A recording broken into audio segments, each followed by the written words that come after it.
कल मैच देखा था नहीं, ये बताइए। अब आप इस पे नहीं आना चाहते, मैं क्या कल मैच देखा था नहीं, बिल्कुल नहीं। और एक बात जो मैच पर ये किनारा करके नहीं बोल पाए, पापा वॉर रुकवा देते हैं यूक्रेन और रशिया की, लेकिन पापा मैच नहीं रुकवा पाते। ये जो दोहरा मापदंड है ना, जब अच्छा होगा तो सब मोदी जी ने किया, बुरा हुआ तो मोदी जी के हाथ से उतर के बीसीसीआई चला गया। यही अहंकार, यही घमंड में रहना चूर आपका जरूरी है। आप अपने भक्तों को समझाइए कि जीत आज आपकी है। देश जानता है कि आपको करारा झटका लगा। 5 मरतबा आपने कहा कि हमने ये फैसला किया। तुम्हारी क्या हैसियत है फैसला करने की? सरकार फैसला करती है, तुम बीजेपी हो, तुम सरकार नहीं हो। तो ये घमंड से नीचे उतर के आओ। आप ये चुनावी देशभक्तों से पूछ रहे हो कि आपने मैच देखा था कि नहीं देखा था। अरे इनसे मत पूछिए, इनसे जय शाह के पापा से पूछिए। न ये हिंदुओं के सगे हैं न मुसलमानों के सगे हैं। ये चुनावी रंग बदलते हैं। इनके बार बार रंग बदलने को देखकर इंद्रधनुष भी कभी कभी शर्मा जाते हैं कि 7 रंग मुझ में है या ये सतरंगी भाजपाई बैठे हैं। 1 रुपए में क्या आता है पूछिए अपने पैनल से। टॉफी नहीं आती 1 रुपए में, लेकिन 1 रुपए में बिहार के भागलपुर में अडानी जी को 1050 एकड़ की जमीन 33 साल के लिए मिल सकती है और 10 लाख उसमें आम के पेड़ कटेंगे। ये मोदी जी की देन है। A few moments later. तो चलिए शुरू करते हैं। अब सुप्रिया, क्योंकि कल से ना, बल्कि पिछले 2-3 दिन से पूरे देश में बड़ा गुस्सा है, देश पूरा बटा हुआ है, तो इंडिया पाकिस्तान मैच पर भी मैं आपकी राय चाहता हूं, क्योंकि ये भी एक बहुत इंपॉर्टेंट इशू है। आपने देखा था मैच सुप्रिया कल या नहीं? बिल्कुल भी नहीं, बिल्कुल भी नहीं देखा था। और मैं किसी को देखने की, मैं अगर जिसने देखा हो उसने इस देश के साथ गद्दारी की। बात तो सही है। और मैं आपको बताऊं क्यों। इसमें बीजेपी वर्सेस कांग्रेस, इसमें तेरा वर्सेस मेरा, इसमें सत्ता वर्सेस विपक्ष की बात नहीं है। पाकिस्तान से ट्रेन आतंकी, पाकिस्तान जैसा आतंकी मुल्क जिसके हाथ हमारे शहीदों के खून से सने हुए हैं। यही नहीं, अभी और सुनिए। असलियत यह है कि 26 लोग जो पहलगाम में शहीद हुए और 17 लोग जो पुंछ में शहीद हुए जवाबी कार्रवाई में, वहां से उनकी मौत का दोषी पाकिस्तान है। और हम पाकिस्तान के साथ मैच खेल रहे थे। और मुझे दुख इस बात का है कि इकोसिस्टम पूरा यह कहने पर लगा है कि बीसीसीआई या टीम या पूर्व क्रिकेटर्स की गलती है। अगर सरकार नहीं चाहती तो यह मैच हो नहीं सकता था। सही पकड़े हैं। यह असलियत है। हमने 1962 से 1977 तक पाकिस्तान के साथ क्रिकेट का एक मैच नहीं खेला। हमने 86 में एशिया कप बहिष्कार किया, हमने 90 में बहिष्कार किया, 93 में टेंशन के चलते हमने कहा नहीं होगा। चैंपियंस ट्रॉफी में हमने पाकिस्तान के साथ खेलने से 2008 में मना किया। किस तरह की बातें हो रही हैं इस देश में, और इसको जस्टिफाई करने के लिए कहा जाएगा हमने हाथ नहीं मिलाया। क्या क्या बात कर रहे हैं? असलियत यह है कि जिस लेकिन देश 2009 में तो खेले थे। 2009 में तो हम चैंपियंस ट्रॉफी में खेले थे साउथ अफ्रीका में पाकिस्तान के खिलाफ 26/11 के 10 महीने बाद, और 2012-13 में 2012 में बायलैटरल सीरीज खेले थे हम। जी हां, बिल्कुल खेले थे, क्योंकि 2008 में जब यह मामला हुआ था, जब यह मामला ताजा था, हमने खेलने से मना किया था। बात तो सही है। और मुझे लगता है यही भारत सरकार को करना चाहिए था इस बार भी। ठीकरा इधर फोड़ना, ठीकरा उधर फोड़ना गलत है। अगर 2009 में हमने गलती करी तो आपने वो गलती 2025 में क्यों दोहराई, ये मैं पूछना चाहता हूं। असलियत यह है कि पाकिस्तान के साथ ये गुल्लू गुल्लू गुल्लू नहीं चलेगा। पाकिस्तान आज यूएन से लेकर एससीओ की एंटी टेरर कमेटी का अध्यक्ष या उपाध्यक्ष बना हुआ है, और हम हाथ पे हाथ धरे पाकिस्तान से क्रिकेट खेल रहे हैं। शर्म आनी चाहिए हमें। शिवम, यहीं से शुरू करिए, क्रिकेट से शुरू करिए, फिर आगे जाते हैं, क्योंकि ये क्रिकेट का मसला नहीं है। आपको भी पता है कि बीजेपी के सपोर्टर भी बड़े नाराज हैं कि पहलगाम के बताइए 3-4 महीने बाद हम जाके उनसे क्रिकेट खेल रहे हैं। हाथ नहीं मिलाया, बस इससे हो गया क्या? नहीं, शुरू से शुरू करते हैं ना, ऊपर नीचे से आगे पीछे से क्यों शुरू करना है? ऐसे ही शुरू करता है जहां से शुरू किया गया है। सुप्रिया जी ने कहा कि ये जो डिविसिव एजेंडा के तहत ये बिल लाया गया था ये उसकी हार है, और ये एजेंडा, ये पोलराइजेशन के लिए जो बिल लाया गया था ये उसकी हार है। किसी की भी हार नहीं है। मैं तो कहता हूं ये हार उन लोगों की है जो उस समय बैठकर कह रहे थे कि वक्फ बिल असंवैधानिक है और ये धार्मिक स्वतंत्रता पर चाबुक चलाता है। खड़गे जी बिल्कुल गलत कह रहे थे, झूठ कह रहे थे। ये क्या बात करता है यार? अगर वक्फ बिल को लेकर राहुल गांधी ने कहा था कि ये पोलराइजेशन करने का तरीका है और इससे अल्पसंख्यकों को निशाना बनाया जाएगा, ऐसा तो बिल्कुल नहीं है। और जिन सबसे ज्यादा विवादित मुद्दों पर ये 3 चीजें थे, 3 खास तौर पर जो वो थे उसके सेक्शंस, अरे कहना क्या चाहते हो थे, उनको लेकर सुप्रीम कोर्ट ने क्या चाबुक चलाया पता नहीं क्या। हमने, अब आप एक चीज बताइए, सुप्रीम कोर्ट ने कहा कि जो वो होंगे सीईओ, उनको कोशिश किया जाए, ज्यादा से ज्यादा कोशिश किया जाए कि वो मुस्लिम हो। इस पर चाबुक कैसे चला? हमने कहा था कि कम से कम 2 गैर मुस्लिम होने चाहिए, सुप्रीम कोर्ट ने कह दिया ज्यादा से ज्यादा 4 सेंट्रल बॉडी में और 3 जो है स्टेट बॉडी में होने चाहिए। कैसे चाबुक चला भैया, हमें बता दो। ये चुप है। अब एक और चीज, कलेक्टर वाले विषय पर आ जाते हैं। मैं आपको एक चीज बताना चाहता हूं, कलेक्टर किसी भी जमीन पर जाकर खड़ा होकर ये नहीं कह देता अच्छा ये जमीन कोई पेपर नहीं है, चलिए ये वक्फ की नहीं रही, ये सरकार की होगी, ऐसे थोड़ी ना होता है। अल्टीमेटली रेवेन्यू रिकॉर्ड्स में वो भी अपडेट करता। हां, उतना चेंज अब जरूर हुआ है, कहा गया है कि जो भी उसकी यथास्थिति है उस जमीन की, उसको रेवेन्यू रिकॉर्ड्स में आकर अपडेट किया जाए और उसको फिर ट्राइब्यूनल और कोर्ट तय करे। ये क्या बात करता है यार? ये हुआ नहीं किया जाएगा। नहीं, रेवेन्यू रिकॉर्ड्स में चेंज नहीं होगा, उसको अपडेट किया जाएगा। नहीं, वेरिफिकेशन पर अपडेट होगा। नहीं, एक सेकंड। सुप्रीम कोर्ट का आदेश बड़ा क्लियर है, कोई बदलाव रेवेन्यू रिकॉर्ड्स में, सरकारी रिकॉर्ड्स में तब तक नहीं होगा जब तक ट्रिब्यूनल और हाई कोर्ट से वो मामला सेटल नहीं होगा। मैं भी वही कह रहा हूं, कोर्ट का फैसला नहीं आ आप जाएगा। जब उसकी रिपोर्ट बनाएंगे वो जाएगी, उस पर वही तय करेगा कोर्ट।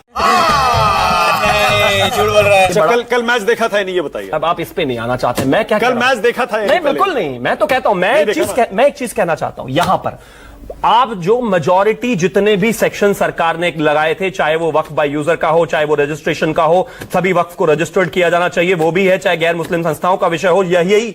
इसके अलावा अगर खासतौर पर हम बात करें तो जितनी भी सारी लिमिटेशन एक्ट थी वो हो गई। 5 साल से इस्लाम वाले विषय पर एक चीज सरकार ने, अरे मैंने तो पहले शुरू में कह दिया। नहीं, अच्छा अब एक चीज बताइए, मतलब आप मान रहे हैं ना कि सरकार ने जो बिल बनाया था, जो एक्ट पास किया, वो सही था? ना अभी नहीं, जब तक सुप्रीम कोर्ट फाइनल ऑर्डर न दे तब तक कुछ नहीं कहा जा सकता। कमाल ये गड़बड़ है बाबा।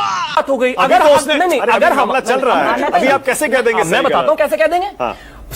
इस देश के ऑपोजिशन का, इस देश में जिन लोगों ने भी रिट लगाई थी, उनका कहना था ये बिल असंवैधानिक है। सुप्रीम कोर्ट ने कहा बिल संवैधानिक है, इस पर कोई रोक नहीं लगानी चाहिए। 3 छोटे-छोटे माइनर चेंजेस किए और उसमें भी कैसे चेंजेस हैं कि कम से कम 2, ज्यादा से ज्यादा 3, कम से कम 2। सुप्रिया बोलिए, सुप्रिया। और अभी तो रुको, क्लाइमैक्स अभी बाकी है। मानक जी, मैं बस 2 ही बातें कहना चाहती हूं। अगर सत्तारूढ़ दल को अपनी आत्ममुग्धता में यह लगता है कि यह जजमेंट इनके फेवर में है, तो मुबारक हो आपको, ऐसा ही लगता रहे, यही पूरा देश चाहता है, आप इसी मुगालते में जिए। और एक बात जो मैच पर ये किनारा कर गए, नहीं बोल पाए, पापा वॉर रुकवा देते हैं यूक्रेन और रशिया की, लेकिन पापा मैच नहीं रुकवा पाते। ये जो दोहरा मापदंड है ना, जब अच्छा होगा तो सब मोदी जी ने किया, बुरा हुआ तो मोदी जी के हाथ से उतर के बीसीसीआई चला गया। अरे भैया, आईसीसी के चेयरमैन प्रिय पुत्र हमारे जय शाह जी, गृह मंत्री जी के बेटे, मोदी जी चाहते तो मैच रुक जाता, वॉर रुकवा देते हैं, मैच नहीं रुकवा पा रहे। बात का जवाब ये लोग देंगे नहीं, लेकिन अगर इनको ये लगता है कि ये अच्छा हुआ आज, तो बहुत बढ़िया, ये इसी मुगालते में बहुत अच्छी बात है। मुबारक हो इस देश को। झुके रहना पड़ेगा मेरे आगे। देखिए, मैं एक ही चीज कहना चाहता हूं कि मेरे पिता तो है नहीं, तो जाहिर है किसके पिताजी ने वॉर रुकवा दी, कहां रुकवा दी, वो सुप्रिया जी ज्यादा बेहतर जानती होंगी, और मैं उनके पिताजी के विषय में बहुत ज्यादा जानता नहीं, तो मैं मानता हूं ऐसे टिप्पणी करनी नहीं चाहिए। रही बात दूसरी बात, रुकवाने और रोकने की वॉर है तो हम लोगों को घर में घुस पर मार भी देते हैं और ठोक भी देते हैं। जाहिर है कुछ लोगों की आदत थी पिट कर चुप बैठ जाने की, वो चुप बैठ जाते थे। अब आगे आता हूं, हम जीत मान नहीं रहे हैं। कभी कभी साल 6 महीने में अपनी पुरानी डिबेट्स को रिविजिट भी कर लेना चाहिए इंसान को। ये क्या है? अगर सुप्रिया जी अपनी ही रिविजिट कर लेंगे डिबेट्स, तो आईना दिख जाएगा अपने आप। ये चुप है। जिस बिल को आप असंवैधानिक बताते थे, जिस कानून को आप असंवैधानिक बताते थे, जिस पर जो है कोर्ट में चिल्लाते थे, जिस पर जो है पार्लियामेंट में हंगामा करते थे, जिसको लेकर जो है प्लाकार्ड लेकर खड़े होते थे कि वो संवैधानिक है, उस पूरे कानून को सुप्रीम कोर्ट ने कहते हैं कि हम नहीं करेंगे, और वो कह रहे नहीं, 30 सेकंड सरकार की जीत में हमारी शुभकामनाएं, ऐसे ही बेवकूफ बनाते रहिए लोगों को। सुप्रिया 30 सेकंड। यही नहीं, अभी और सुनिए। मैं तो यही कह रही हूं कि जो 3 सबसे विवादित प्रावधान थे उस पर स्टे लग गया, और उसके बाद भी अगर इनको ये अपनी जीत लग रही है तो मुबारक हो भाई। इस मुगालते में रहना सत्तारूढ़ दल का जरूरी है, अच्छा है, इस मुगालते में रहिए। यही अहंकार, यही घमंड में रहना चूर आपका जरूरी है। आप अपने भक्तों को समझाइए कि जीत आज आपकी है। देश जानता है कि आपको करारा झटका लगा। तू समझा? हाँ। नहीं, तू समझा नहीं। मौलाना साहब बताइए जरा, ये तो शिवम त्यागी कह रहे हैं छोटी छोटी राहतें मिली हैं आपको, क्यों खुश हो रहे हैं इतना? मानक जी, ये जो चुनावी देशभक्त हैं ना, मैं नाम किसी का नहीं लूंगा, ये सब चुनावी देशभक्त हैं। जब धंधे की बारी आती है तो ये धंधा करते हैं, और जब चुनाव आता है तो देशभक्त बन जाते हैं। आप एक बात बताइए, शिवम त्यागी साहब ने जितनी अपनी स्क्रिप्ट ये लिख करके आए थे, कितना रट करके हमें तोते की तरह बोलना है, सब उन्होंने पढ़ करके सब कुछ बोल दिया। कुछ न कुछ तो गड़बड़ जरूर है। अरे सुनो ना भाई, बोलिए बोलिए। मैं बीच में नहीं बोलता शिवम जी। मुझे पता है आप लफ्जों से खेलते हैं, सुन दूसरों की भी सुनना सीखिए। 5 मर्तबा आपने कहा कि हमने ये फैसला किया। तुम्हारी क्या हैसियत है फैसला करने की? सरकार फैसला करती है। तुम बीजेपी हो, तुम सरकार नहीं हो, तो ये घमंड से नीचे उतर के आओ। वाह क्या सीन है। सरकार फैसला करती है, तुम फैसला नहीं करते हो। बीजेपी फैसला नहीं करती है, भारत सरकार फैसला करती है। तो इतनी घमंड की बात है, घमंड रावण का भी नहीं रहा, वक्त सबका आएगा नीचे रहने का। तो थोड़ा सा मगरूरियत से नीचे उतर करके बात किया करो। टीवी चैनलों पे दुनिया देखती है। अब आ जाते हैं आप, जो सारी चीजें आपने गिनाई कि ये हो गया ये हो गया। हम सुप्रीम कोर्ट के फैसले को सर आंखों पर लेते हैं। उन्होंने जो कुछ कहा है, पूरे देश ने, चाहे राम जन्मभूमि का मसला हो तब भी हमने सुप्रीम कोर्ट की बात मानी। जो फैसले सुप्रीम कोर्ट ने किए हमने वो माने। ये अलग बात है कि ये जितने भी चुनावी देशभक्त हैं ना, जो सत्ता में बैठ करके जो है मलाई चाट रहे हो, भोले भाले हिंदुओं को भारत जय श्री राम के नारे लगाने पे छोड़ दिया है। अरे हम तो फकीर आदमी हैं, झोला लेके चल पड़ेंगे जी। मैं सिर्फ इतना कहना चाह रहा हूं कि अब वक्त ये आ गया है कि देश के लोगों को फैसला करना चाहिए। आप ये चुनावी देशभक्तों से पूछ रहे हो कि आपने मैच देखा था कि नहीं देखा था। अरे इनसे मत पूछिए, इनसे जय शाह के पापा से पूछिए। Thank you. कि देखा था कि नहीं देखा था। बेटे की इज्जत दांव पे लगी हुई थी, वो देखना चाहिए था कि वो देख रहे थे कि नहीं देख। हमारे आपके देखने से क्या फर्क पड़ेगा? शाबाश। पूछिए। हाँ, अब वक्त पे आइए ना, सीधा पूछिए सीधा मानक भाई। बताइए, आप तो फंस गए वक्त पे। इधर जाएं या उधर जाएं, देखिए, समर्थन करें या विरोध करें। पार्टी को, हाँ। भारतीय जनता पार्टी को रंगों से बहुत प्यार है। ये रंग बदलना चाहते हैं। ये हिंदुत्व की बात करने आए थे। इन्होंने दलील दी थी कि देश के करोड़ों करोड़ों हिंदुओं की आस्था को विश्वास में लेते हुए हम हिंदू की पार्टी बनेंगे। क्या बात है सर, क्या बात है सर, क्या बात, ये बात है। हिंदू की पार्टी बनते बनते कब मुसलमानों से प्यार हो गया पता ही नहीं चला। ये वक्फ में सुधार चाहते हैं। ये कभी कहते हैं सौगाते मोदी पर बात करो, कभी कहते हैं वक्फ की दुर्दशा हो रही है, हम वक्फ को सुधारने आए हैं। सुधरते सुधरते इतने सुधर गए कि आज सुप्रीम कोर्ट ने भी एक फटकार लगा दी, किरकिरी कर दी। मानक भाई, दरअसल विषय ऐसा है, न ये हिंदुओं के सगे हैं न मुसलमानों के सगे हैं। ये चुनावी रंग बदलते हैं। इनके बार बार रंग बदलने को देखकर इंद्रधनुष भी कभी कभी शर्मा जाते हैं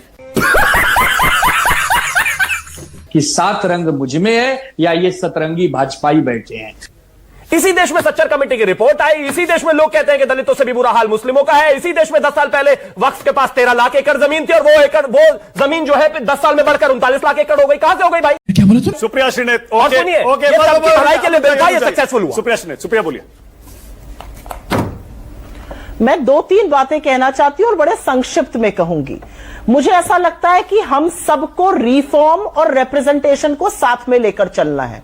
मैं बिल्कुल मानती हूं हर धर्म में रिफॉर्म होना चाहिए, वो धार्मिक रिफॉर्म अपने आप से होने चाहिए। मेरा अपना मानना है कि राम जन्मभूमि ट्रस्ट में जिस दिन आदिवासी दलित पिछड़े आएंगे, मैं बड़ा फक्र महसूस करूंगी। यही नहीं, अभी और सुनिए। अभी वो कहता है कि अगर डीएम नॉन हिंदू है तो वो नहीं रह सकता उस ट्रस्ट में। मैं चाहती हूं राम जन्मभूमि में सिर्फ अपर कास्ट है, उसमें दलित पिछड़े आदिवासी आए। ये मेरा मानना है as a practising Hindu. As reform और रिप्रेजेंटेशन जरूरी है। मैं एक और बात यहां पे कहना चाहती हूं। आपने एक सवाल पूछा था, उसका जवाब सोचा मैं दे देती हूं। यू टर्न की सरकार, काले किसान कृषि कानून पर यू टर्न किया था, ब्रॉडकास्ट बिल पर यू टर्न किया था, लैटरल एंट्री पर यू टर्न किया था, एलटीसीजी इंडेक्सेशन पर यू टर्न किया था, लैंड एक्विजिशन ऑर्डिनेंस पे यू टर्न किया था, सही पकड़े हैं, कास्ट सेंसस पर यू टर्न किया। कौन सी चीज है जिस पर यू टर्न नहीं हुआ है? ये बात हो गई एक। और अंतिम बात मैं यहां पे करना चाहती हूँ, ये सरकार किसकी है, ये किसका भला चाहती है? एक मिनट चुप हो जाए। अरे भाई एक मिनट, मैं यहां पर एक चीज बोलना चाहती हूं मानक जी, जो आज जनता को सुननी जरूरी है। 1 रुपए में क्या आता है? पूछिए अपने पैनल से। टॉफी नहीं आती 1 रुपए में, लेकिन 1 रुपए में बिहार के भागलपुर में अडानी जी को 1050 एकड़ की जमीन 33 साल के लिए मिल सकती है और 10 लाख उसमें आम के पेड़ कटेंगे। ये मोदी जी की देन है। तू समझा? हाँ। नहीं, तू समझा नहीं।